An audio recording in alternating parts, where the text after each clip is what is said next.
नमस्कार दोस्तों, स्वागत है आपका मुंबई पंच नए भारत का शोर में।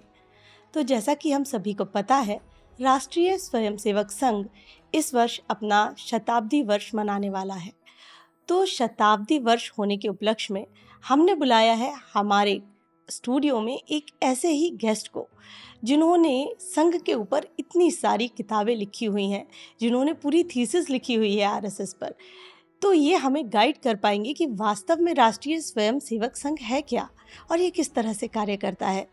तो बहुत बहुत स्वागत है आदरणीय रतन शारदा जी का हमारे इस स्टूडियो में। धन्यवाद सर यहाँ आने के लिए। तो मैं तो आपसे यही पूछना चाहूँगी सबसे पहले कि आपका जुड़ाव संघ से कैसे हुआ। सबसे पहले आपको बधाई दे दूं, आपका नया प्रोग्राम शुरू हो रहा है धन्यवाद। और सफल हो आपका program. I may prove be lucky mascot for you hopefully. और आपने बिल्कुल। जैसे पीछे सारी सजावट की है सारे संगीत की, तो मुझे याद आता है कि कल ही राष्ट्रीय स्वयंसेवक संघ के गीतों का एक कलेक्शन जी सुप्रसिद्ध गायक शंकर महादेवन जी ने रिलीज़ किया है जी मोहन जी बिल्कुल। भागवत जी के साथ। उसके पहले 2 दिन पहले प्रार्थना उन्होंने गाई, वो भी रिलीज़ हुई जी है। तो ऐसा एक संगीतमय शुरुआत इस वर्ष को हुई है, बिल्कुल। तो इसके लिए आनंद है हमें भी। सभी को आनंद है सर। वही एक बात है कि ये संघ परिवार से लोग जुड़ते ही जा रहे हैं। ये कैसे हो रहा है? ये पूरे मतलब विश्व का, मैं कह सकती हूँ विश्व का सबसे बड़ा एक गैर शासकीय संगठन है, जिससे लोग एक के बाद एक जुड़ते जा रहे हैं। इसकी पहुँच घर घर तक पहुँचती जा रही है। ये कैसे संभव हुआ? देखिए, परम पूज्य गुरु जी जो संघ के दूसरे सत्संग चालक थे, उन्होंने कहा था एक बार कि 2 ही तरह के हिंदू हैं, जो स्वयंसेवक हैं या स्वयंसेवक बनेंगे। जी तो किसी से भी कटुता मत रखो, किसी से भी दुश्मनी मत रखो, अपने ही लोग हैं सारे। जी इनफैक्ट जब बंदी के बाद में, जब संघ से बंदी उठी 1950 में जब काम शुरू हुआ, तो गुरुजी ने कहा फॉरगेट एंड फॉरगिव। अपने जब दांत जीभ को काटते हम दांत नहीं तोड़ते, जी अपने ही लोग थे। इस महान दिल के साथ, जब इस खुले दिल के साथ काम करेंगे तो लोग जुड़ेंगे ही। जी आपको धक्का मारना पड़ता है, अगर आपको कटुता लानी पड़ती है ताकि लोग आपसे बात ना करें। हमारा उससे उल्टा है, जी विरोधी से भी प्रेम से बात करना, विरोधी उनको से भी भी साथ में प्रेस। लेना, समझाना। कोई जल्दी समझता है, कोई कई सालों बाद समझता है, कुछ लोग 20-20 30-30 साल बाद समझते हैं, लेकिन समझ तो सब जाते हैं। तो हाँ, मुख्य लेकिन एक कारण एक यही वर्ग रहा। है सर, जो जिन्हें हम लिबरल्स कहते भी हैं, कि जो लोग संघ की जो मानसिकता है उससे उनका मिलाप नहीं बैठता है और वो उसके एंटी जाते हैं, तो उसका उनके लिए। उसका कारण है कि लिबरल शब्द का गलत व्याख्या आप कर रही हैं। जी लिबरल का ओरिजिनल मतलब होता है कि जो हर विचार को स्वीकार करे, स्वीकार करे, हर विचार से खुलकर बात बट करे, दे आर स्वीकार नॉट ना भी करे। एक्सेप्टिंग एनीथिंग ना। तो अगर वो नहीं ऐसा करते तो लिबरल कैसे हुए? फिर संघ वाले लिबरल हुए, जो कि हर विचार से बात करते हैं, हर विरोधी से भी बात करते हैं, सबसे खुलकर बात करते हैं, प्रेम से बात करते हैं। तो इसका मतलब हम लिबरल हुए, क्योंकि हिंदुत्व की विचारधारा ही लिबरल है। ये बात तो वो सही कहते है। हैं हर जो बोले वो हर सत्य सत्य है, कोई भी गलत नहीं है, और आपका भी रास्ता सही, मेरा भी रास्ता सही है। बिल्कुल जो बिल्कुल। हिंदुत्व की मेन व्याख्या है, वो वसुधैव व्याख्या, हाँ, कुटुंबकम, जो व्याख्या बिल्कुल। मानता है इस बात को कि हर सत्य पर हर रास्ता पहुंच सकता है, और जो हर रास्ते की उतनी कदर करता है या उसका सम्मान करता है, तो नेचुरली वो लिबरल हुआ। जो कहेगा जी कि मेरा विचार सत्य वरना नहीं। संघ में कोई कैंसल कल्चर नहीं है, जी संघ में कोई मार्जिनलाइजेशन नहीं होता। जैसे संघ को अनटचेबल बना के रखा था इतने साल तक, जी और आपको मीडिया में नहीं देखने देंगे, आपका कुछ छापेंगे नहीं, आपके प्रोग्राम नहीं जी दिखाएंगे, आपके विचार नहीं रखने देंगे। ये जो सो कॉल्ड लिबरलिज्म था, वो तो फाशिज्म था। क्योंकि फाशिज्म का मतलब होता है कि अपनी विचारधारा जब दूसरे पे जबरदस्ती थोपे, और विदाउट वायलेंस और विद वायलेंस, तो उसको फाशिज्म कहते हैं। तो संघ ने जी कभी किया नहीं, हिंदुओं ने कभी किया नहीं। तो जिन्होंने ये कहा वो फाशिस्ट हुए वास्तव में। तो यही कारण है मुख्य रूप से कि हम सबको अपना मानते हैं, इसलिए उसकी ग्रोथ होती है। और दूसरे कई कारण है। एक तो आप एक मुख्य रूप से विचार का रखा, दूसरा जो लोगों से लोग जोड़ना, जी उनसे प्रेम के संबंध बनाना, निस्वार्थ भाव से संबंध बनाना, उनके घरों तक पहुंच घरों रखना, तक पहुँच। उनके हर समय, उनके हर काम में, हर जगह खड़े रहना साथ में, बिना स्वार्थ भाव से। जब ये करते हैं तो वो संबंध परमानेंट हो जाते हैं। जी कोई नाराज भी होगा वापस आएगा। और जो देखता है कि इतना मुझे प्रेम मिल रहा है, ऐसे कई किस्से हैं कि जहाँ पर वो विरोधी था, उसके घर में कोई समस्या आई, अपने लोग जाकर खड़े हो गए, उसका मदद की, तो उसको लगा कि मैं तो गलत मान रहा था, उस संघ से जुड़ जाता है। हाँ, ऐसे भी यहाँ उदाहरण बहुत मैंने हैं, बहुत बहुत से बहुत लोगों को उदाहरण देखा हैं। है अभी आपने ये बात निकाली थी, तो संघ को लेकर आपने किताब भी लिखी है इस पर कि कई सारी भ्रांतियाँ फैली हुई हैं। लोग वास्तव में जानते भी नहीं हैं कि वास्तविक कार्य क्या कर रहे हैं ये। और जैसा कि आपने कहा कि बंदी लगा दी गई थी, इसकी जो भी काम थे, जो भी अच्छी चीज़ें थी, वो प्रकाशित ही नहीं होने दी गई। तो बहुत लिमिटेड लोग हैं जो वास्तव में जानते हैं कि संघ ने किस किस स्तर पे किया है। कारगिल युद्ध के समय तो मैंने खुद देखा है कि संघ ने कितना सहयोग किया है। इसके पहले भी मैंने कहीं आपको ही सुना था कि चाइना से युद्ध के समय भी संघ ने बहुत ज़्यादा सहयोग किया था, और बाद में अभी नेहरू कल जी की ने। बात लीजिए, जी टीबी के का जो बहुत भयंकर स्टैम्पीड का ट्रेजेडी हुई है जी जी तमिलनाडु में, आज मुझे समाचार मिला संघ के स्वयंसेवक गए हुए हैं उनकी मदद जी करने के लिए, जबकि टीबी के डीएम के दिन रात गाली देते संघ को। बिल्कुल पर जो आए थे वो तो किसी के विरोधी नहीं है, उनका तो किसी लेना सही देना नहीं बात है। विचारधारा से, उनकी सहायता करनी चाहिए। तो बिना भेदभाव के, बिना राजनीति खेले आज स्वयंसेवक वहाँ भी पहुँचे हुए हैं। कितनी बार जम्मू कश्मीर में बाढ़ में या किसी भी तरह की फ्लड में हमेशा ही संघ के लोग हमेशा आगे बढ़ते हैं। यहाँ तक कि प्लेन क्रश के टाइम भी संघ के लोगों ने आके अभी गुजरात में मदद की। तो वही सर, और ऐसा आप बता रहे हैं कि ये बंद, इस पे बंदी भी लगा दी गई थी, तो वो क्या कारण था, क्यों इतनी एंटी थे ये? आप खुद रहे, एबीवीपी में रहे आप इतने साल। इसके अलावा आप इमरजेंसी के टाइम पे आपने काफ़ी अच्छा लिखा हुआ है सर। इमरजेंसी के टाइम में जो वो 21 महीने थे, उस टाइम पे जो बंदी लगा दी गई थी संघ पे, उसके विषय में कुछ अगर आप बताएंगे देखिए, तो। संघ के प्रति ये दुश्मनी का भाव तो हर लोगों का रहा है। जी ब्रिटिश ने जी भी बिल्कुल। कोशिश की थी। हाँ 1932 में उन्होंने एक कानून लाया था, 1930 में, कि कोई भी सरकारी कर्मचारी संघ में नहीं जाएगा। 1930 की बात करता हूँ, जबकि संघ का काम बहुत कम था। बाद में देखा असर नहीं हो रहा, तो उन्होंने 1932 में फिर एक कानून लाया जिसके अंदर सरकारी नौकर नहीं तो जो टीचर है, जो अध्यापक है, वो भी संघ में नहीं जाएंगे। और उसके विरोध में बाद में मध्य प्रांत के असेंबली के अंदर उसके विरुद्ध प्रस्ताव आया, जिसके अंदर डॉक्टर हेडगेवार ने बहुत मेहनत की और ये जो कानून था उसको सेंसर करके हटाया गया। हालांकि पावर नहीं थी असेंबली के पास, कानून तो रहा, लेकिन उसके विरुद्ध कांग्रेसियों ने, मुसलमानों ने, सब ने उसके साथ में खड़े रहे कि ये बंदी नहीं होनी चाहिए इस प्रकार की, और क्यों नहीं कोई उसमें जा सकता, ऐसा क्या है उसके अंदर कि नहीं जाना चाहिए। अब्दुल रहमान करके कांग्रेस के मुस्लिम थे, उन्होंने भी बड़ा उसका साथ दिया। ये मध्य भारत की बात है। और मज़ेदार बात है कि वही कानून का आज तक अलग अलग रूप में मध्य प्रदेश में, अन्य क्षेत्रों में, जो सरकारी नौकरी वाला बंदा नहीं जाएगा संघ में, वो 1932 में कांग्रेस की देन है। 1947 में आते हैं तो क्योंकि इतना काम किया था पार्टीशन में, कश्मीर में इतने लोगों का बलिदान हुआ, कश्मीर को बचाने में बहुत बड़ा संघ के लोगों का सहयोग रहा।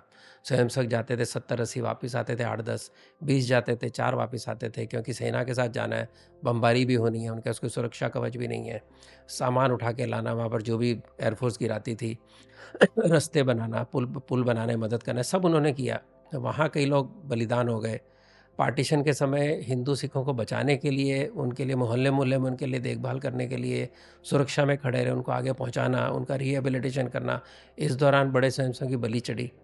तो इसके कारण बहुत पॉपुलर था संघ। यानी 15 अगस्त को भारत आज़ाद होता है, 7 अगस्त को गुरुजी सिंध में भाषण दे रहे हैं और उनको बिल्कुल साथ में खड़ा कर रहे हैं। समिति, राष्ट्रीय सेविका समिति की प्रमुख संचालिका वहाँ पर जाती है, वो भी वहाँ पर संचलन भी लेती है और कहती है हम आपके साथ खड़े हैं। जो महिलाओं पे केस है उनको लेकर जाना, छुपा के बाहर मुंबई वगैरह में उनको रखना, ये सब सेविका समिति ने किया। तो आखिरी समय तक संघ के स्वयंसेवक एकमात्र थे जो खड़े थे। जो पॉपुलैरिटी थी, जैसे बीबीसी ने कहा कि भाई अगर नेहरू के सामने पॉपुलैरिटी में एक ही व्यक्ति खड़ा हो सकता है तो श्री गुरु जी, उसने देखा क्या हाल है जहाँ वो जाते हैं वहाँ पर। तो उसके कारण एक राजनीतिक ईर्ष्या, राजनीति का सबसे बड़ा जो समस्या ईर्ष्या है, सेंस ऑफ इनसिक्योरिटी है। यानी सारी गुडविल है तो हम कांग्रेस को भंग भी नहीं करेंगे, जबकि गांधी जी ने कहा था कांग्रेस भंग करके अलग विचारों के अलग अलग दल बन सकते हैं। और सामने अगर कोई खड़ा नहीं है तो एक संघ कहाँ से आ गया। तो गुरुजी ने बार बार कहा हमको कोई इंटरेस्ट नहीं है राजनीति के अंदर, लेकिन वो माने नहीं। तो ये उससे पहले ही, 1 साल पहले उसके विरुद्ध बोलना शुरू कर दिया था, संघ को बंद करो। महाराष्ट्र में प्रस्ताव पास हुए, दिल्ली में प्रस्ताव पास हुए, संघ वालों के ऊपर झूठे केस बने यूपी के अंदर। करते करते जैसे ही गांधी जी की हत्या हुई तो उनको मौका मिल गया। उस समय सरदार पटेल कहते थे कि संघ कांग्रेस के साथ काम करे, नेहरू का कहना था कि वो इसको बैन करो, क्रश करो। उस विचारधारा में गांधी जी कहता एक बहाना मिला, उसके कारण बैन लगा। लेकिन फिर नेहरू जी की मानसिकता बदली है संघ के बारे में। अभी कितनी बदली तो बात की बात है, लेकिन उस समय जो था, यानी ये तहकीकात के 1 महीने के अंदर सीआईडी ने कह दिया कि संघ का हाथ नहीं था, जी संघ ने मिठाइयाँ नहीं बांटी। इसके बावजूद कई महीनों तक ये सारा तांडव चला। 77,000 स्वयंसेवक जेल में गए, सत्याग्रह में, बहुत अत्याचार से, नौकरियां गई, घर गए, और कईयों के घर जलाए गए। महाराष्ट्र में तो बहुत बुरा हाल था, बहुत यानी बुरा पूना हाल से था। लेकर कोल्हापुर सांगली की बेल्ट तक सैकड़ों स्वयंसेवक को तो हज़ारें भी हो सकते, गिनती नहीं है क्योंकि न्यूज़ सारा दब गया। कुछ 8,000 बताते हैं, कुछ कम बताते हैं। मैं ऐसी महिलाओं को मिला हूँ जिनकी माँ उनको गोद में लेके कूद पड़ी थी, फर्स्ट फ्लोर के घर को आग लग गई थी, और किसी का स्टूडियो पूरा जल गया था, भालजी पेंढारकर का। ये सारा करते हुए जब बाहर आए तो उसके बाद बंदी हटी। फिर 1975 में उनको लगा कि भाई अगर इमरजेंसी लगाई है तो संघ को नहीं रोकेंगे तो कैसे हमारा प्रभाव बढ़ेगा, तो फिर संघ पे बंदी लगाई। और संघ पे बंदी अकेले नहीं लगी, इसलिए कि छोटे मोटे और संगठनों को रगड़ दिया साथ में। और बाद में 1993 में तो ये राम जो बाबरी ध्वस्त थी उसके बाद तो उन्होंने बैन लगाया, वो भी उठा। यानी 1950 का जो बैन था उसको उन्होंने ये कह के उठाया कि कॉन्स्टिट्यूशन की कॉपी बनाओ, हमने बना दी। जबकि कांग्रेस के पास भी स्थापना के 14 साल तक कोई भी संविधान नहीं था रिटर्न। संघ ने बना दिया, जो काम करते संविधान बना दिया। एक बात पे अड़े कि बालों को नहीं शाखा में आने देना, तो गुरुजी ने मना कर दिया, बाल तो शाखा में आएंगे, आपको बैन उठाना है तो उठाओ, नहीं तो मत उठाओ। उसके बाद में वो बैन उठा केवल एक कॉन्स्टिट्यूशन देने के बहाने, और कोई शर्त नहीं थी। लोग बहुत सारी बातें बताते हैं, लेकिन मोरारजी देसाई ने मुंबई असेंबली के अंदर स्पष्ट कहा कि कोई शर्त के बिना सारा बैन उठाए। 1993 में कोर्ट ने बैन उठाया। तो ये चलता रहा उनका, क्योंकि उनको बेसिकली भारत से जुड़ी विचारधारा, क्योंकि वो सारे पश्चिम विचारधारा से जुड़े हुए, सोशलिज्म, कम्युनिज्म, विदेशी विचारधारा से जो पनपे थे वो लोग, जिनको भारत लगता था 15 अगस्त 1947 को पैदा हुआ, हम कहते थे 10,000 साल पुराना या चिरंतन चिरकालिक ये कंटिन्यूस चलने वाला राष्ट्र है, सांस्कृतिक राष्ट्र है। ये विचार का मेन टक्कर थी। तो कैसे पसंद करते, क्योंकि कम्युनिस्ट से बहुत प्रभावित थे, नेहरू जी प्रभावित थे, गुरु जी ने इंदिरा जी ने तो आउटसोर्स ही कर दिया था जेएनयू वगैरह में सारा हाँ हाँ, एकेडमिक्स। वो तो अभी भी चल रहा है तो वो तो। इसके कारण उस विरोध उस बात का है, कम्युनिस्ट की विचारधारा के पर्दे के अंदर विरोध इस बात का है कि भाई राष्ट्रीय विचारधारा न पनपे, इस राष्ट्र के बारे में गौरव न हो। कि कम्युनिस्टों ने कहा भाई देश के 18 टुकड़े होने चाहिए, कैबिनेट कमीशन को उन्होंने मिशन को लिख के दिया उन्होंने। तो ये सारे उनके विचार थे। कश्मीर आज़ाद होना चाहिए, इसके ऊपर उन्होंने प्रस्तावना पास की। पाकिस्तान को हक है अलग होने का, इसके ऊपर भी उन्होंने रेजोल्यूशन पास किया। इन विचारधाराओं के संघ कैसे मिल सकता था? इसके कारण संघ की विचारधारा न बन के, इसके लिए जैसे कहा फाशिस्ट लोग हैं तो उन्होंने बहुत कोशिश की, लेकिन क्या जो ज़मीन से जुड़ी है, जो पौधा जिसकी जड़ें ज़मीन में, जिस भारतीय संस्कृति से जो रस लेता है, उसका आप क्रश नहीं कर सकते, नहीं कर सकते, इसलिए वो क्रश नहीं सनातन है हुआ। वो, चलेगा। तो वही संघ को लेके बहुत सारी बातें हैं, ढेर सारी स्टोरीज हैं, आपके पास खजाना है, मुझे पता है। तो आगे, अब ये तो पास्ट में हो गया, अभी आप भविष्य में क्या देखते हैं संघ को लेके? देखिए, संघ ने भविष्य की बात सीधा किया पंच परिवर्तन द्वारा। मैं ऐसा मानता हूँ कि अब तक संघ संगठन बना रहा था, समाजव्यापी संगठन बन गया था, क्योंकि डॉक्टर जी ने कहा था कि संघ समाज का संगठन ही, समाज के भीतर संगठन नहीं, समाज का ही संगठन है। समाज का ही तो संगठन। समाज को जोड़ना है, तो जी। समाज को जोड़ने के लिए जो कर सकते थे, सैकड़ों 38 ऑल इंडिया ऑर्गेनाइजेशन है, सैकड़ों अन्य ऑर्गेनाइजेशन है प्रांत के लेवल पे, 2 लाख के आसपास सेवा कार्य है। तो सारा समाज तो जुड़ गया। अब जो पहले केवल शाखा स्तर का संघ था, वो मूवमेंट बन गया, आंदोलन बन गया। लोग सामने से जुड़ना चाहते हैं, लोग सामने से आना चाहते हैं कि हमें काम दो, हमें बताओ क्या करना है। क्योंकि विश्वास है कि देश के लिए भला चाहते हैं, निस्वार्थी हैं, अपना इनका कोई पॉलिटिकल स्वार्थ नहीं। इसलिए हर मीटिंग के अंदर जिससे भी समाज में करो, बोलता है कि भाई हमको सब पे भरोसा है। ये जो भरोसा जमा किया है, जो समाज को अब जोड़ने में सफल हुए हैं, अब समाज को बदलना है। अब तक समाज के अंदर संघ एक एग्जाम्पल था कि ऐसा नागरिक होना चाहिए, ऐसा व्यक्ति होना चाहिए, चरित्र अच्छा हो, नॉन करप्टिबल हो, वातावरण की चिंता करे, डिसिप्लिन माने, कानून को माने। वो सारे जो गुण हैं, वो इनमें वो होने सारे चाहिए। गुण आम जनता में होने चाहिए, आम लोगों में होना चाहिए, तभी भारत सुधरेगा। उसके कारण जो पंच परिवर्तन की बात संघ ने की है, जिसके अंदर कुटुंब प्रबोधन है, एनवायरनमेंट है, सामाजिक समरसता है, और स्व का बोध है, स्व का भाव है कि हर काम को गर्व के साथ, अपने विचारों के साथ जोड़ के करो। और ये है कि भाई अनुशासन, कॉन्स्टिट्यूशन को मानते हुए जो हम एज और रिस्पॉन्सिबल सिटीज़न वो करें। जब ये समाज में फैलेगा, जब समाज वो बदलेगा समाज, तो देश वास्तव में समृद्ध होगा। 2047 से जो मोदी जी बात करते हैं, तभी होगा अगर समाज उसमें सहयोग करेगा। ये नहीं हो सकता कि प्रशासन कुछ और करे, हम कुछ माने ही नहीं, नहीं। समाज हम बोले आप सुधर जाओ, मैं तो नहीं सुधरूंगा, नहीं। मैं लाइन तोड़ूंगा, आप तो नहीं तोड़ोगे, मैं कचरा डालूंगा, तुम मत डालो। ये जो सोच है, जब तक समाज में नहीं बदलती, जब तक समाज हर व्यक्ति को समान नहीं मानता, तब तक ये चलना है सारा जो अभी शुरू किया प्रोजेक्ट। तो वो प्रोजेक्ट संघ की फ्यूचरिस्ट प्रोजेक्ट है, जिसके अंदर समाज के अंदर वो परिवर्तन लाना है। सर, आपने समान शब्द का प्रयोग किया, तो जो संघ है वो हिंदुओं को एक लाने के लिए का काम कर रहे हैं, मैं कहूँगी भारतीयों को एक लाने का काम कर रहे हैं। मुस्लिम जो कम्युनिटी है उसको लेकर संघ का रवैया क्या है? ये तो सालों से क्लियर है, लोग गलतफहमियां फैलाते हैं।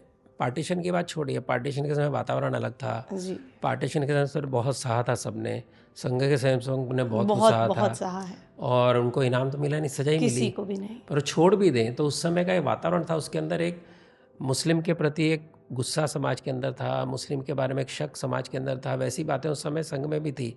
लेकिन 1971 आते आते समाज बदला, संघ का प्रभाव बढ़ा, सारे लोग अपनी अपनी जगह कुछ हद तक सहते, समाज भी सेटल होता गया। तब गुरुजी ने कहा था कि अगर आपको लगता है हमारे पुरखे आपके पुरखे हैं, हमारा इतिहास आपका भी इतिहास है, तो आप आप भी भारतीय हैं, तो आप संघ से भी जुड़ सकते हैं, आप अब यहीं के हैं, यहीं के लोग हैं।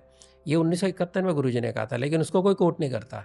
1939 का कोट करेंगे, बंच ऑफ थॉट्स कोट करेंगे, लेकिन उनके जाने के पहले का, मतलब one of his last interviews I would say, last ही था बल्कि, 1973 में गया, 1971 का इंटरव्यू है, कैंसर का इलाज हुआ था उनका।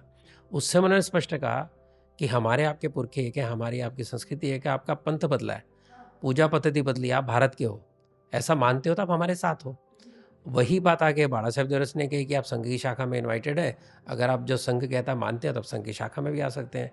सुदर्शन जी और एक कदम आगे लेके गए, उन्होंने तो मुस्लिम राष्ट्रीय मंच को प्रेरणा देकर खड़ा किया कि होना चाहिए, इंद्रेश जी को उसका प्रमुख बनाया।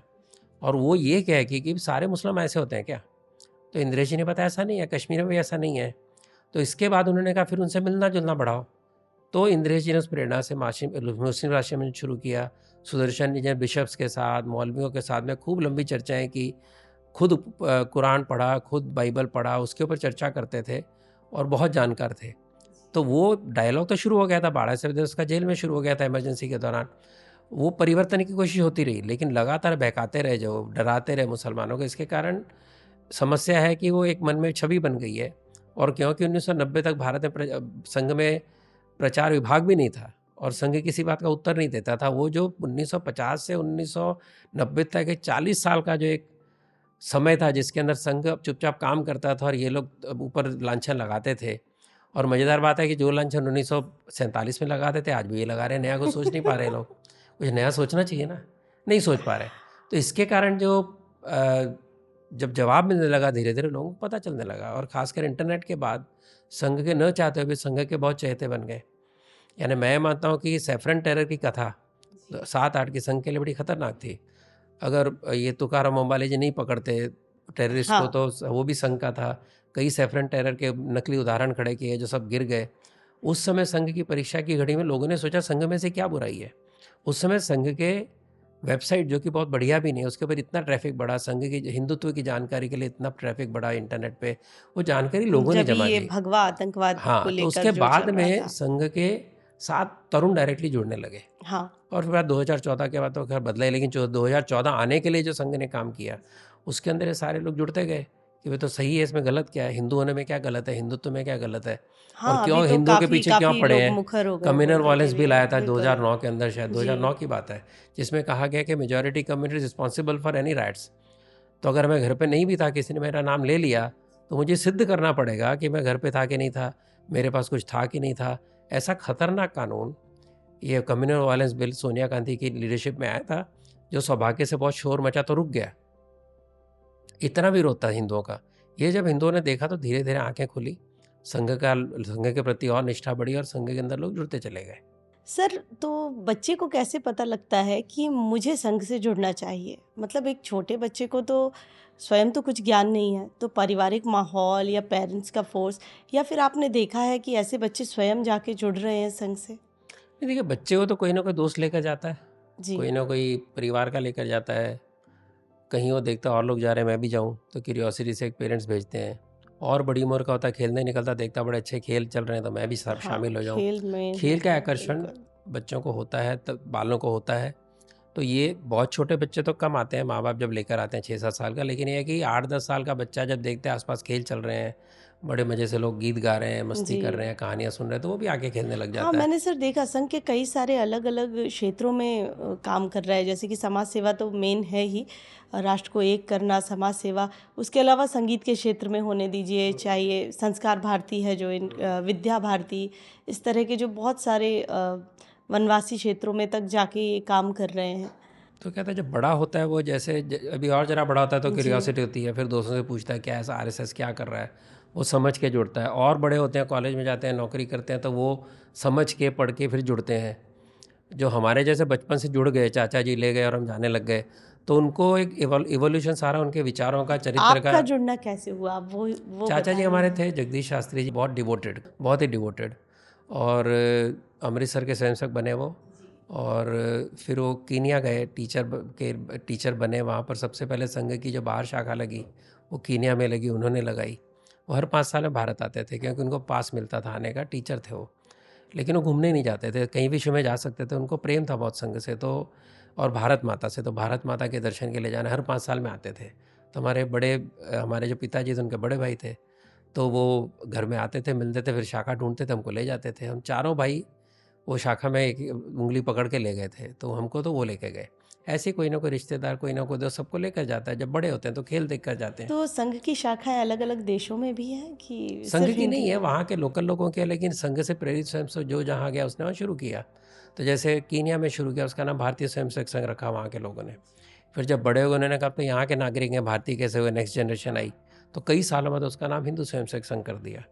तो हर देश में अपना अपना हिंदू स्वयंसेवक संघ है, वहीं के कॉन्स्टिट्यूशन के हिसाब से बनता है, वहीं के लोग बनाते हैं, वहाँ के लोग जुड़ते हैं। तो क्या ये लेकिन सारे इंस्पिरेशन आरएसएस से कनेक्टेड? इंस्पिरेशन आरएसएस का इंस्पिरेशन। अधिकारियों को ही मिलते हैं, उससे प्रेरणा भी लेते हैं, लेकिन उनका अपना अपना काम करने का तरीका है।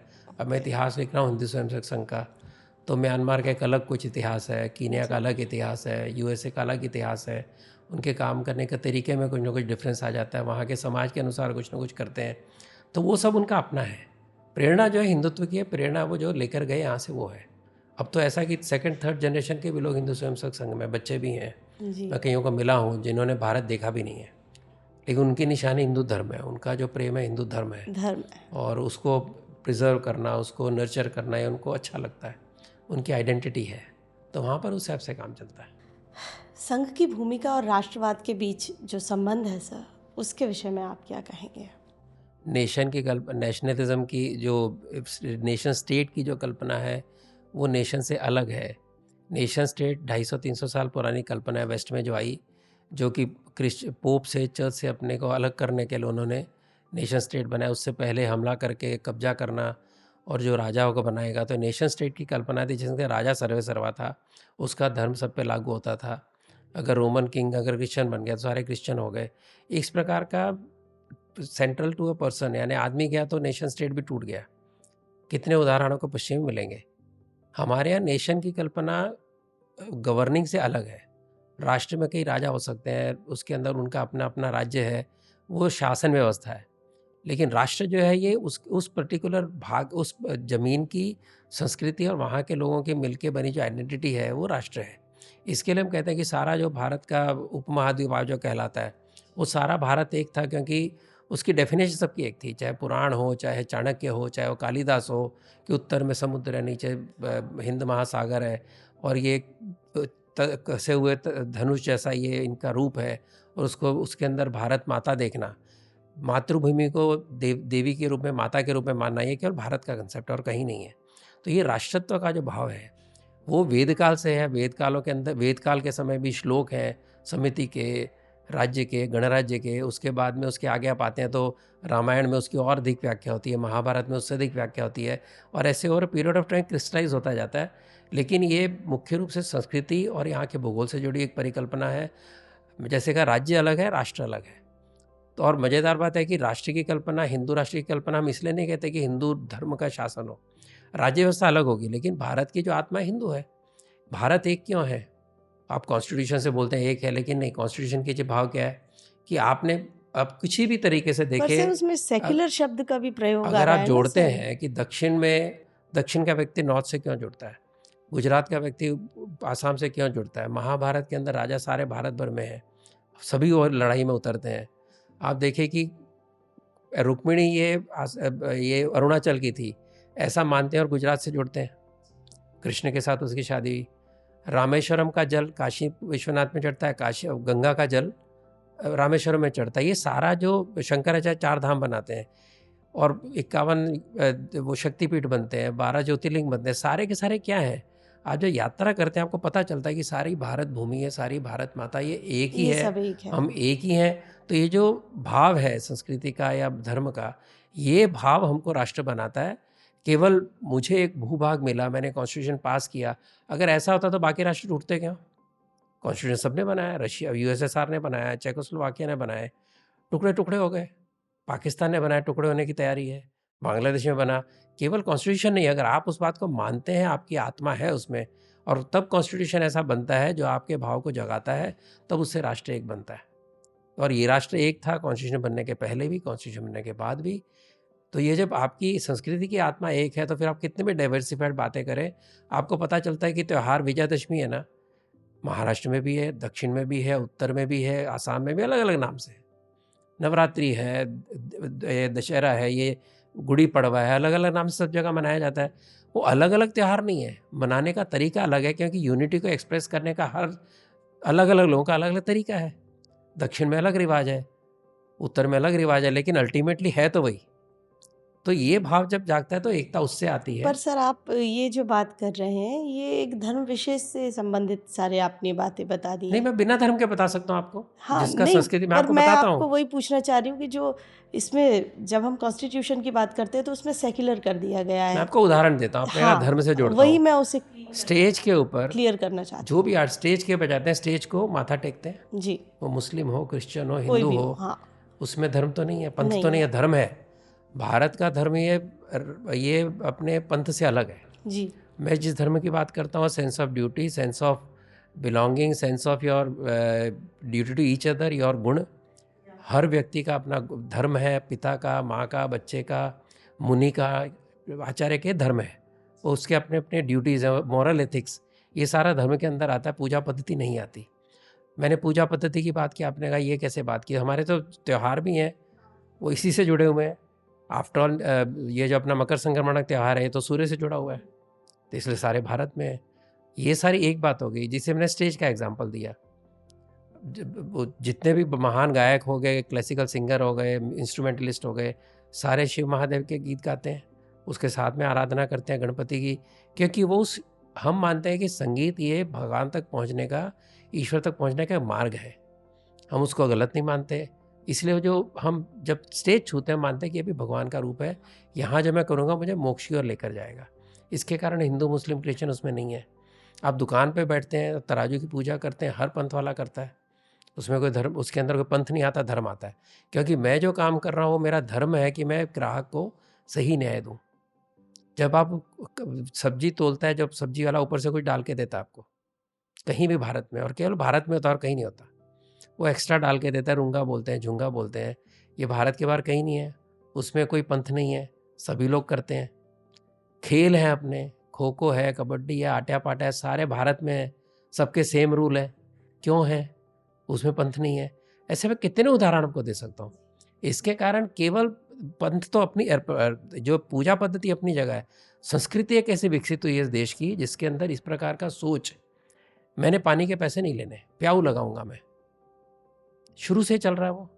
धर्मशाला, धर्मशाला क्या थी? हिंदू की थी क्या वो?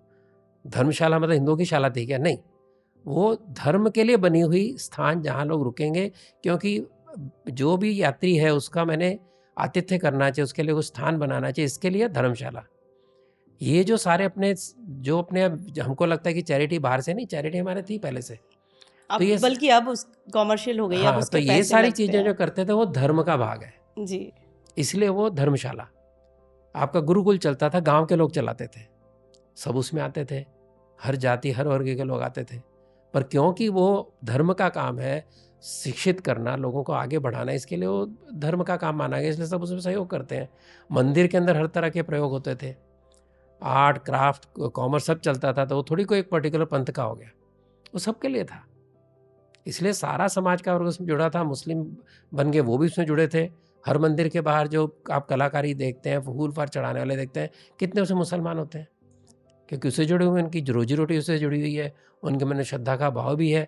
आज जो एक इस प्रकार का एक बहुत घृणात्मक रूप आप देख रहे हैं, ये ऑर्थोडॉक्स मुल्ला मौलवियों ने बनाया हुआ सारा उसका कारण है, जिसका कारण है कि राजनीति में हमारे नेताओं ने इस तरह के ऑर्थोडॉक्स 7वीं सदी में जीने वाले मुल्ला मौलवियों को प्रमुखता दी, पढ़े लिखे मुसलमान को प्रमुखता नहीं दी। वो पर उसका सर हम ये सारा इसमें तो भुगत रहे ना दोनों तरफ के लोग एक दूसरे पर दोषारोपण कर रहे हैं। वो बोल देंगे कि इस पक्ष ने ये किया है, सामने वाले बोलते हैं कि ये तो उन्होंने किया राजनीति है। है। मैं आपको समाज के स्तर पे बता रहा हूँ। जी राजनीति जो है वो तो भेदभाव करके ही वोट मिलने वाले हैं, पर हम किस तरह के लोगों को प्रमोट करते हैं? क्या हम बिना पंथ दे के लोगों को प्रमोट करते हैं? क्या जो एकता की बात करके प्रमोट करते हैं? क्या आपको लगता है कि बिना पंथ दे के प्रमोट करते हैं? करते हैं? क्या नहीं करते? बीजेपी में बड़े नेता हैं, हाँ, बीजेपी में बड़े नेता। संघ के अंदर विद्यार्थी परिषद में बड़े लोग हैं जी। जो फुल टाइम वर्कर रह चुके हैं। ये आंसर तो मुझे चाहिए था, अच्छा लगा हाँ, सुन तो के। मैं जानता हूँ ऐसे प्रचार, जी वैसे जो 5-5 साल फुल टाइम रहे हैं बीबी के अंदर, महिलाएं, लड़के, लड़कियां सब रहे हैं। तो अगर जैसा महिलाएं संगठन नेता वैसा है, करती सेवा हैं। कार्य में बड़े लगे हुए हैं मुसलमान साथ हाँ, में, बहुत लोग लगे हैं, ये तो मैं उसमें तो पंथ पर्सनली आता तो ही नहीं जानती है। हूँ। तो बिल्कुल पंथ उसमें आता ही नहीं है। जी जी जी। तो ऐसा क्या है सर, 100 साल आज पूरे हो रहे हैं हमारे संघ को, तो कुछ लक्ष्य था जो हमने अचीव कर लिया है, या अभी आगे के लिए क्या लक्ष्य है? मैंने आपको शुरू में बताया कि समाज परिवर्तन, समाज में समरसता लाना, समाज में परिवर्तन, सोच में परिवर्तन लाना, इस देश और विचारों के प्रति स्व की भावना जगाना, प्रकृति को बचाना, संबंधों को बचाना, कुटुंब को बचाना। सबसे बड़ी चैलेंज आज क्या है? कुटुंब व्यवस्था टूट रही है। पति पत्नी को भी ये व्यवस्था गलत है। वो लोग बताते हैं कि ये तो पैट्रियार्की है, ये मिसोजिनी है, पत्नी को पति शोषण करता है, क्योंकि हर जगह एक शोषण करने वाला है। पिता परिवार को शोषित करता है, पति पत्नी को शोषित करता है, पत्नी बाहर जाके अगर ब्राह्मण है तो किसी और को शोषित करती है। ऐसे हर जगह कोई ना कोई अप्रेस्ड है, किसी को अप्रेस कर रहा है। तो हर व्यवस्था को तोड़ना, एनार्की क्रिएट करना, उसके कारण बच्चे शादी नहीं करना चाहते, बच्चे नहीं होना चाहिए कि मैं आज़ाद, मेरी इंडिविजुअलिटी, मेरी मस्ती। तो जो एक भाव है हमारा समाज किस पे चलता है? इसी धर्म भाव से चलता है कि मेरी कर्तव्य है पिता माता के लिए, पिता माता का बेटे के लिए कर्तव्य है, मेरा आचार्य के प्रति कर्तव्य है, आचार्य का मुझे शिक्षण देने का कर्तव्य है, समाज के अंदर व्यवस्था ये मेरा काम है, और समाज को आगे बढ़ाना, बच्चे को संस्कारित करना, ये मेरी जिम्मेदारी है। ये सारा जो समाज का मूल सेंटर क्या है? व्यक्ति, उसका परिवार, उसका समाज, जो एकात्म मानव चिंतन की हम बात करते हैं, समाज से राष्ट्र, राष्ट्र से समष्टि, ये जो एक स्पाइरल है, अगर आप नहीं मानते, आप कॉन्सेंट्रिक सर्कल मानते हैं कि मैं अलग, उसके ऊपर बाहर एक व्यवस्था अलग, उसके ऊपर बाद में नेशन अलग, नेशन स्टेट अलग, तो मैं एक डिसजॉइंटेड इंडिविजुअल हूँ जो मैं अपने राइट्स के लिए लड़ता हूँ, और मेरे राइट्स के अलावा बाकी कुछ नहीं है। हम कहते हैं मुझे जो मिलेगा वो उस परिधि में मिलेगा जिससे मेरा परिवार जुड़ा रहे, जिससे मेरा समाज जुड़ा रहे। ये जो सोच है, ये भारत की मूल सोच है। उसको तोड़ने का काम विदेश में तो हो गया, अमेरिका में पश्चिम समाज के अंदर वोकिज्म के कारण परिवार टूट गए, संबंध टूट गए, 40% से ऊपर बच्चे आप बिना माँ बाप के या सिंगल पेरेंट के हैं। ये सारा उसी के कारण, जिसके कारण डिप्रेशन, दुनिया भर के साइकोलॉजिकल प्रॉब्लम, ये सारे उसके कारण हो रहे हैं। हमारे यहाँ नहीं थे, अभी भी कम है, आगे नहीं होना चाहिए। तो परिवार का संरक्षण करना एक हमने फ्यूचर बताया है कि वो पिछड़ा हुआ नहीं, बहुत प्रगतिवादी का है, क्योंकि जो सोशल सिक्योरिटी जो है, एक मेंटल सिक्योरिटी बच्चे को मिलती है, परिवार से एक दूसरे को मिलती है। आप कुछ भी कर लें, आपको अकेले रहने के बाद या लिव इन रिलेशन करने का तो नहीं मिलती। वरना लिव इन रिलेशन क्यों टूटते, लिव इन रिलेशन क्यों झगड़े होते, क्यों पर अब खून तो होते? उसके लिए भी कानून आ गया है ना सर? ठीक है, लेकिन वो समाज के हिसाब से कानून बन गया, लेकिन क्या वो सही मार्ग है? क्या वो करना चाहिए? उसका अंत क्या है? तो जैसे संघ इसके विरोध में है लिव इन के, या लिव इन तो हम नहीं मानते, है कानून है, जो कर रहे हैं वो कर रहे हैं, लेकिन उसको हम मेन स्ट्रीम में नहीं लाने की बात कर रहे हैं। क्योंकि हमारे विचार से परिवार ये बहुत एक सेक्रेट इंस्टीट्यूशन है, पति पत्नी का संबंध सेक्रेट इंस्टीट्यूशन है, उससे समाज जुड़ता है। समाज के भी भक्ति करने के अंदर कोई प्रयोग करना चाहता है, कर रहे हैं प्रयोग, लेकिन उसका अंत तो कुछ अच्छा आपको दिखा नहीं।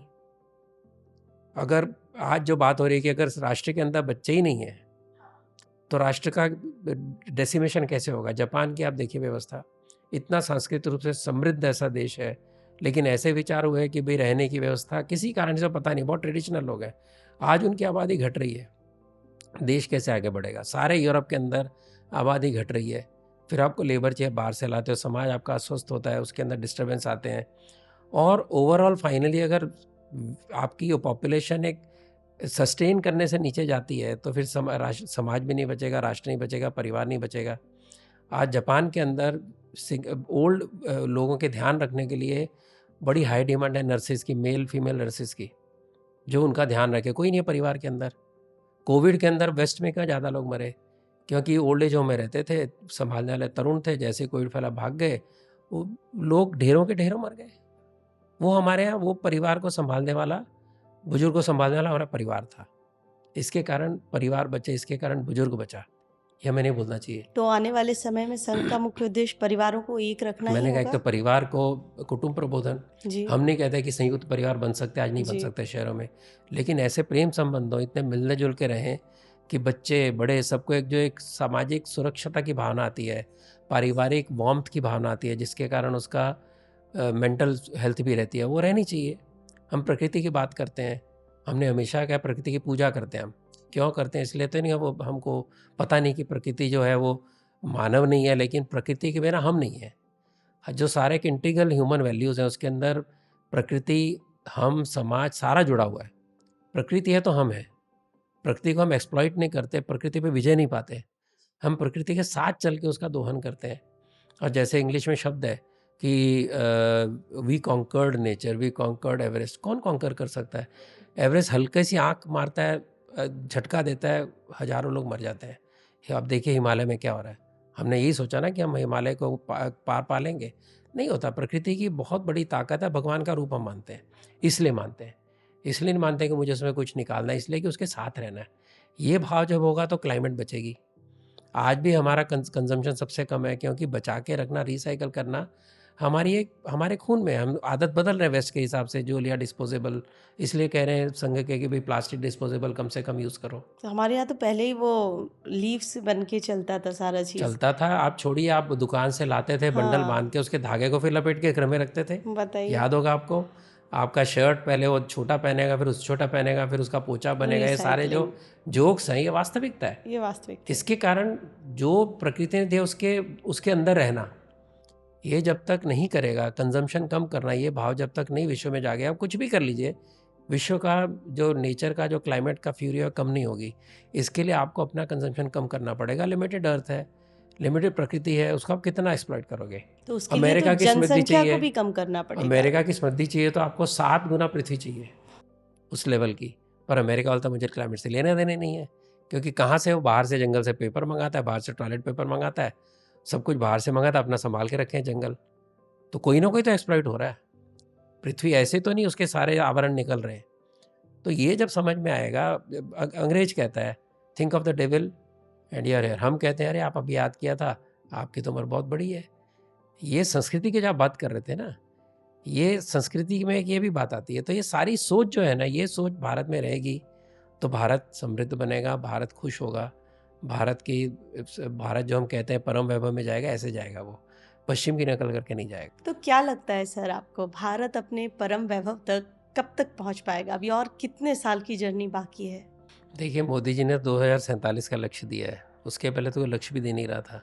सबको लगता था ऐसे ही देश चलता रहेगा, हमारे 5-5 साल के इलेक्शन चलते रहे, हम कुछ ना कुछ जीतते रहें, छोटी मोटी चीज़ें बांटते रहें, कभी एक रेलवे दे दें, कभी एक सड़क बना दें। वो तो अब नहीं चलेगा। बहुत हैवी क्वांटम लीप हम ले रहे हैं, और पर ये तभी सफल होगा जब लोग उसके अंदर शामिल होंगे। अगर लोग इस राष्ट्र के, हमारे अच्छे व्यवहार के बिना राष्ट्र नहीं आगे बढ़ सकता। हमें छोटी मोटी झगड़ों को छोड़ के एक रूप से काम करें, हम खुद के ऊपर अपने अनुशासन में रहें, जिसके कारण इतनी बड़ी अनुशासन व्यवस्था, इतना जो क्लाइमेट पे हमारा दुर्व्यवहार हो रहा है, जिस तरह से हम कचरा डालते हैं, जिस तरह से हम सड़क पे चलते हैं, वो सारी छोटी छोटी चीज़ें जब लगेंगी, जिसके कारण एक देश, अपने समाज में एक शांति का वातावरण बनेगा, उसके बाद में जो भी करेगा काम देश के लिए करेगा। जैसे मोदी जी कहते हैं जो आप कर रहे हो अच्छा करो, देश के लिए कर रहे हो, ये भाव होगा तो और भी जल्दी हो सकता है। लेकिन ये कम से कम वो दिन किसी ने एक डेट दिया जो कोई देने को तैयार नहीं था, तो कम से कम ये लक्ष्य में आता है कि वे करना है तो हमें भी उसमें शामिल होना पड़ेगा। तो वो चलता है, एटीट्यूड ख़त्म हो गया तो निश्चित रूप से होगा। हाँ, अभी कम से अभी कम 10,000 डेट है, साल अभी का एक इतिहास टाइम है, कालचक्र है, टॉप पे थे, नीचे गए, दोबारा टॉप पे जाना है, वो समय आ गया है। कई प्रचारकों ने आज से 50-50 साल पहले कहा था कि आने वाले समय में फिर एक बार हिंदू राष्ट्र बिल्कुल उत्तुंग शिखर पे पहुंचेगा, दुनिया का मार्ग दिखाएगा। आपको लगता है भारत हिंदू राष्ट्र बनेगा? हिंदू राष्ट्र है, बनेगा क्यों? नहीं मतलब मैंने जो आपका गुण बताए हिंदू हाँ, राष्ट्र के, वो सारे गुण सब में हैं। तो वो इसको जब अलग से होता क्या है, घोषित करने की जरूरत जब नहीं होगी। सेक्युलर व्यक्ति जब ये सोचता नहीं है, जब सेक्युलर व्यक्ति बोलता है नहीं नहीं नहीं धर्म ही राज्य चलेगा, नहीं नहीं धर्म की बात मत करो, हिंदू को कीड़ा मकोड़ा बोला, हिंदू को डेंगू का हो, मलेरिया का, उसका उसका सर्वनाश की कल्पना करो, तब नहीं होगा ना। क्योंकि हमारी आत्मा जो है वो हिंदुत्व है, हमारी आत्मा हमारी संस्कृति जो है जो हिंदू विचार से चलती है। उसका मतलब ये नहीं कि बाकी नहीं रह सकते साथ में, सभी रह सकते हैं, कि हम ही कहते हैं साथ में रहेंगे। जो व्यक्ति है भारत में, भारत का हो गया, सब खुशी से फले फूले, ये जब भाव होगा तो उसके बाद में प्रश्न नहीं। जब आप उत्तर बाहर ढूंढेंगे, आपके पास एकता के सूत्र हैं, आपके पास आपका ज्ञान है, विज्ञान है, क्यों हमारी किताबों के अंदर ज्ञान की बात नहीं की? क्यों कहा गया कि हमारे पास ज्ञान नहीं था, विज्ञान नहीं था, हमारे पास कुछ था ही नहीं, अज्ञानी निपड़ गंवार लोग थे, जंगल में रहने वाले, बाहर वाले लोगों ने हमको सभ्यता सिखाई। जिन मुगलों को बाहर अपनी जगह सभ्यता नहीं दिखी, वहाँ पर कुछ ऐसा भव्यता नहीं दिखी, हमें सिखा रहे थे। जो अंग्रेज यहाँ लूटपाट करके गए, जिन्होंने यहाँ के स्कूल बर्बाद किए, जहाँ पर हर बच्चा जाता था, बंगाल के अंदर 1 लाख स्कूल थे, गुरुकुल थे, अरे हर हमारे 500 बच्चे के गुरुकुल पीछे एक। जब ऐसा देश था तो उसके अंदर नया क्या देकर गए? हमने विज्ञान में, हमारे हमारे सारी और अरिथमेटिक में, मैथमेटिक्स में क्यों इसकी बात हमने नहीं की? क्यों नहीं उसके बारे में पढ़ाया? हमारे रेडीमेड फार्मूले थे, आयुर्वेद था, सबको क्यों नकारा? क्यों नहीं हुआ सही? ये तो मैं भी क्योंकि हिंदू जानना भाव नहीं चाहूंगी। था, देश के प्रति गर्व नहीं था। जैसे मैंने कहा, पश्चिम से अपने आप को देख रहे थे। नेहरू जी पश्चिम से ट्रेंड होके आए थे, सोशलिस्ट कम्युनिस्ट सारे पश्चिम नहीं, पर विचारधारा ये से बातें तो चलते थे। पहले से ही पता है कि जीरो नहीं की पता थी ना, मुझे बताइए, खोज आपने जो स्कूल है में ना आर्यभट्ट ना ने ना करी है। आप मुझे बताइए, मैंने तो स्कूल में कभी नहीं पढ़ा, आपने पढ़ा था? मैं शिशु मंदिर से पढ़ी हूँ। हाँ, इसीलिए आप किस्मत वाली हैं, मैंने नहीं पढ़ा था। मुझे चोला के बारे में पता नहीं था, मुझे अहोम राजाओं के बारे में पता नहीं था, मुझे राणा प्रताप के बारे में गलत फहमियाँ थी, मुझे ये नहीं पता था कि सिंध पे हमला कब हुआ, दाहिर ने क्या किया, और किस प्रकार से 3-3 साल के गैप थे, कितने साल लड़ते रहे, बाहर लोगों ने कुछ वर्षों के अंदर सारा कॉन्कर कर लिया, भारत को नहीं कर पाए। ब्रिटिश इतनी कोशिश की, आत्मा कैसे मारी? स्कूल पद्धति मारी, उसकी विद्या पद्धति ख़त्म की। ये अपने दिमाग में डाल दिया कि हमारे से कुछ देने लायक था ही नहीं दुनिया को, जबकि यहीं से गया था। हमारे सारी किताबें उठा के लगे, उसके बाद आज उनकी सारी हर्बल मेडिसिन चल रही है। इसका मैंने उदाहरण कहीं और भी दिया था कि मैं जीवंत उदाहरण है। मेरे भाई साहब वाइस चांसलर थे सूरत यूनिवर्सिटी के, उनके पास कोई लड़का आया बाहर से, बायोटेक्नोलॉजी में पोस्ट ग्रेजुएशन कर रहा था, तो बोला मुझे टीचर ने कहा वापस जाओ, संस्कृत पढ़ के आओ, ताकि तुम सही रिसर्च कर सको। उनको पता है हमने संस्कृत को डेड लैंग्वेज कह दिया, हमने अपने इतिहास को, जैसे कहा, सारे भूगोल को ठुकरा दिया। हमने भूगोल कहा, पृथ्वी गोल है, यहाँ से शुरुआत थी। लेकिन उनकी तो फ्लैट अर्थ पॉलिसी थी, उनको तो लगता था, उनको गिनती नहीं थी, उनको ग्रहण की गिनती नहीं थी। हजारों साल से हम गिनती कर रहे हैं। वो छोड़ के आप राहु गति की बात करते हो, आप तो पुरातनपंथी हो। वो एक सिमिली थी, लेकिन उसकी गिनती हजारों साल से हम एक्यूरेट कर रहे हैं, ये भाव कभी समझा नहीं। तो जब मेरे विज्ञान कोश ही बंद रखे गए, तो मैं कहाँ से अच्छे गर्व के साथ में अपने 100 के भाव से देश के लिए काम करता? वो जगाया संघ ने, वो सबसे बड़ी उपलब्धि है। ये वास्तविक बात तो है। इसके कारण अब समाज बदलेगा, इसके कारण राष्ट्र तरक्की हाँ, अभी करेगा। छोटे छोटे बच्चों को भी पता है कि हम बिल्कुल। लोग पहले से बहुत कुछ है, आज भी बहुत कुछ बाल जानते गोकुलम में हैं। जब पढ़ाते हैं जी, कि हमारा हिस्ट्री, हमारे त्यौहार क्यों मनाते हैं, कैसे मनाते हैं, महान पुरुषों की जब जीवनी बताते हैं, स्वतंत्रता संग्राम के अन्य लोगों की बातें बताते हैं, अपने राजाओं की बात बताते हैं, तो लोग, तो बच्चे तो आश्चर्य करते हैं, उनके माँ बाप भी आश्चर्य करते हैं, क्योंकि वो भी ऐसे स्कूलों से पढ़े हैं, सभी तो सरस्वती शिशु मंदिर से नहीं पढ़े। तो बोलते हैं अच्छा, हमें भी नहीं पता था, और बड़ा अच्छा हमको लगता है, वो खुश होके आते हैं। तो हर व्यक्ति को मैं एक अच्छा हूँ, मेरा परिवार अच्छा है, मेरा राष्ट्र अच्छा है, मेरा समाज इतना बढ़िया है, ये जान के खुशी होती है ना। तो आपकी एक मन के अंदर जब अच्छे भाव के साथ राष्ट्र के बारे में सोचते हैं, तो राष्ट्र तरक्की करता ही है। लोगों ने तो गलत कहानियां गढ़ के इतिहास बदले, ये हमने तो हुआ नहीं किया। है, वो हम तो कहते ये जो हुआ है बता है। दो बस, हम ये नहीं कहते गढ़ो, हम ये नहीं कहते मिथ्स बनाओ, हम बोलते जो है उसको स्वीकार करो। हमने इतिहास को मिथ बना बना के छोड़ दिया। अब तो बड़ी है समाज में स्वीकार्यता। ऐसा है ना कि कितने परसेंट तक ये सोशल मीडिया पहुंचा है, लेकिन बड़े स्तर पे परिवर्तन आया है। उसके अंदर संघ का बहुत बड़ा हाथ है, उससे जुड़े लोगों का बहुत बड़ा हाथ है, और वो उसके कारण समाज बदला है। सारा समाज तो संघ की शाखा में नहीं आता ना, नहीं आता है। वो उन विचारों से जुड़ता है, और जुड़ता है इसके कारण वो बदल आता है। धीरे धीरे सबको समझ में आ रहा है और बिल्कुल। आगे और भी आ क्योंकि जाएगा। आफ्टर ऑल क्या है ना, कि जो हम हैं वही तो हम बता रहे हैं। बिल्कुल। क्यों संघ को खत्म नहीं कर पाए? संघ तो वही कर रहा है जो हम सबको पता है, वही ज्ञान, वही हमारी संस्कृति की जड़ें, जिसको संघ याद कर रहा है, याद करवा रहा है, उसको नर्चर कर रहा है। योग आज इतनी बड़ी चीज़ बनी है। अब हम जब योग करते थे शाखा में, मजाक उड़ता था उस समय योगासन का। इसके कारण ये जो बदलाव आया, क्योंकि यहाँ का ज्ञान विज्ञान हम लोगों को याद करवा रहे हैं, यहाँ की सभ्यता याद करवा रहे हैं, यहाँ की संस्कृति याद करवा रहे हैं, इसके कारण वो संघ का भाव समाज में धीरे धीरे जागा। इसके कारण समाज बदला है। और इसी के कारण विरोध भी होता है, बिल्कुल, क्योंकि लोग चाहते नहीं है कि पुरानी चीजें याद क्योंकि आए। जिनकी जीवन की पेंशन इससे जुड़ी है कि हम जी। तो बाहर से आए लोग थे, हाँ, ये तो भारत तो खाली एक देश ये पड़ा अभी था। आर्यंस की किसी ने नई लिखा, एक वो अभी आई किसी है। में परसों पढ़ रहा था, मुझे चेक करना है कि ऐसा एक अंग्रेजी स्टोरी ने लिखा कि अफगानिस्तान से लेकर म्यांमार बीच में कुछ था ही नहीं। हम एक खुला मैदान थे, लोग आते गए बसते गए। वो कारवां बोलते हैं ना, एक हाँ लोग हाँ, आते गए कारवां जुड़ता गया, ये कारवां हमारी जुड़ता गया। परिभाषा थी।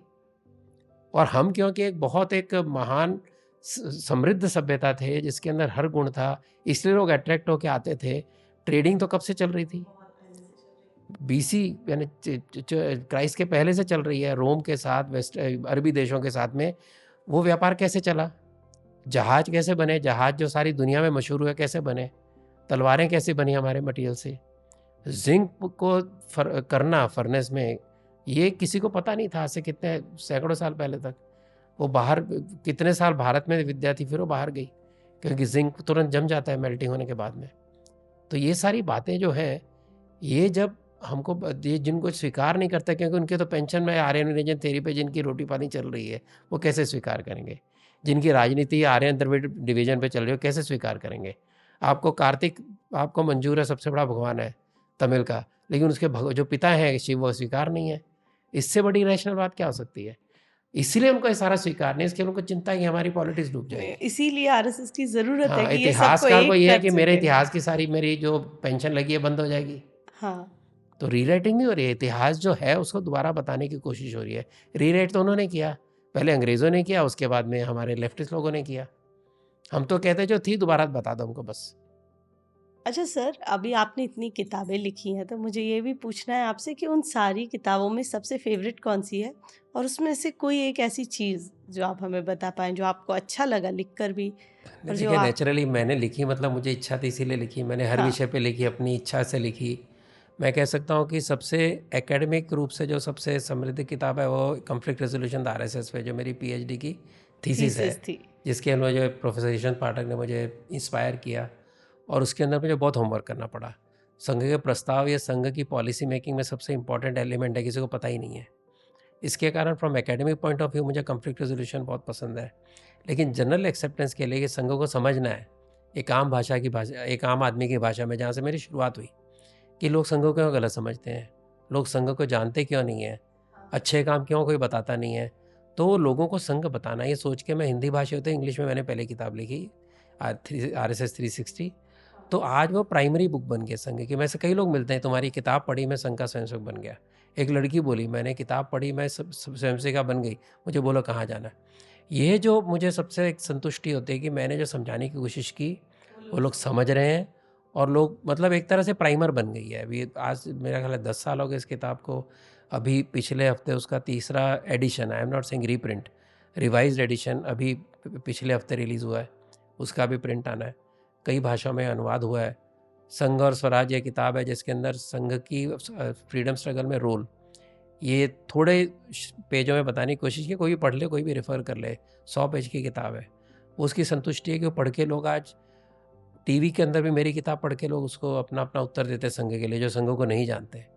तो हर किताब की अपना महत्व है। इवोल्यूशन ऑफ आरएसएस संघ का इतिहास है, सरसंघ चालकों के विचार से लेकर। एक मेरी पहली किताब थी द ग्लोबल हिंदू, जो मेरे चाचा जी की जीवनी पर आधारित थी, जिन्होंने कीनिया में काम शुरू किया। तो हर किताब का अपना महत्व है। मैं तो आया बड़ा लेट लिखने में, तो पहले एडिट करता था शौकिया।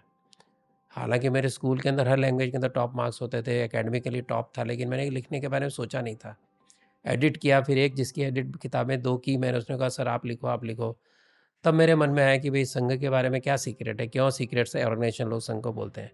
2009 में किसी ने कहा था कि RSS secret organisation, still Mohan Bhagwat ji बने सरसंघ चालक या न्यूज़, ऐसा करके कोई न्यूज़ आइटम था टाइम्स ऑफ इंडिया में।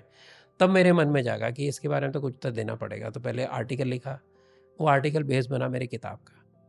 तो लोगों को साधारण भाषा में, विदाउट द टिपिकल वर्बिएज और टिपिकल एक बोलने की स्टाइल संघ की, उसको छोड़ के आउटसाइड सोर्सेस के द्वारा रेफरेंस करके हिंदुत्व के बारे में, हिंदू राष्ट्र के बारे में, वो बहुत उसके अंदर मैंने जो लिखा वो एक साधारण लोगों को समझ आए, वो मुझे उसका आनंद था। और उसका जो है रिसेप्शन धीरे धीरे बढ़ रहा है और लोग समझ पा रहे हैं, इसके कारण मुझे लगता है कि वो किताब सबसे पॉपुलर हो रही है। मेरे तो सारे अपने ही बच्चे हैं तो रज्जू भैया के चरित्र लिखा हाँ, है आपने सबसे वो पहले, लिखी हुई है, एक और जीवनी उसके लिए मैंने भी देखा काफ़ी है। जमा किया। तो जब ऐसे ही किताबें लिखते हैं आपको खुद इतनी जानकारी मिलती है, और ऐसे ऐसे भले भले लोगों के बारे में, ऐसे ऐसे त्यागी लोगों के बारे में पता चलता है कि वो रियलाइज़ कि तुम कुछ भी नहीं कर रहे। दुनिया बहुत कुछ, संघ के लोग बहुत कुछ कर चुके हैं। उनके जब मैं त्याग पढ़ता हूँ उनके बारे में, रज्जू भैया या गुरु जी सबके बारे में। रज्जू भैया ने वायलिन बजाते थे, छोड़ दिया, गाना छोड़ दिया, गीत बनाते रहे बाद में भी, लेकिन वायलिन बजाना छोड़ दिया। गुरु जी ने सितार और बंसुरी छोड़ दी बिना बोले। और यादवराव जोशी बहुत बड़े गायक थे जिनको पंडित भीमसेन जोशी मानते थे, अवार्ड विनिंग गायक थे। उन्होंने गायकी छोड़ दी, केवल संघ के गीत गाते थे। संघ की प्रार्थना जो आज हम बोलते हैं वो यादवराव जोशी ने उसकी धुन बनाई थी और सबसे पहले उन्होंने गाई थी। तो बड़े बड़े स्तर का त्याग इससे बड़ा क्या हो सकता है। बाकी तो नौकरियां छोड़ी, अपना काम धंधा छोड़ा, या गोल्ड मेडलिस्ट जाके ये प्रचारक बन कैसे गए। चलता है सर? इसमें मिलता तो कुछ भी नहीं है। राष्ट्रीय आदमी जन्म क्या लेता है?